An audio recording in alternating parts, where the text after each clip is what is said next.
Welcome to the Reef Chase. I'm your host, Joe Pro. And I'm Nathan Kilcrease. Today we're going to be talking about what to do if you're setting up a reef tank and the tank that you bought is not reef ready with a built-in overflow.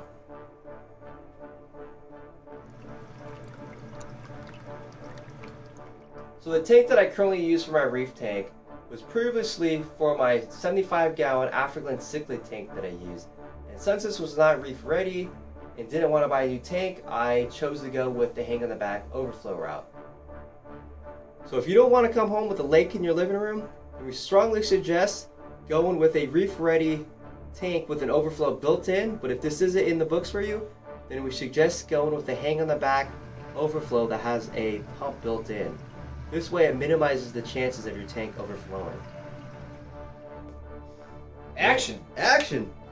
Now the hang on the back overflow works by creating a siphon, but when the power goes out and comes back on, that will break the siphon, causing the return pump to continue pumping water back into the tank, causing your tank to overflow, which is why we strongly suggest that you get a hang on the back overflow that has a pump already, because then when the power comes back on, it will restart the siphon.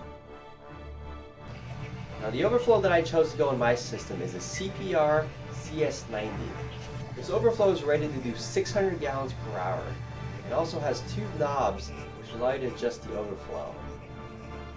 Another tip that I recommend is you want to have the return pump to do the same amount of gallons per hour as the overflow. This way you don't have any offset in gallons per hour going in the sump or into your return. The pump in the front is for my media reactor, and the one in the back is my return pump, which is rated for 600 gallons per hour, and it also has a knob on the left side which you can see where I can adjust the flow rate.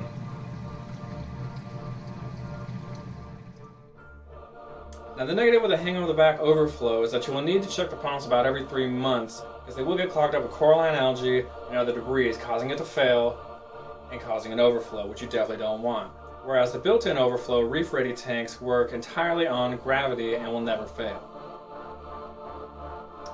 I hope you guys enjoyed this episode of the Reef Chase. Oh, you filmed that scene already? If you guys would like to be notified when our next video comes out, hit the subscribe button down below. As always, I'm Joe Pro. And I'm Nathan Kilcrease, and until next time, keep on reefing.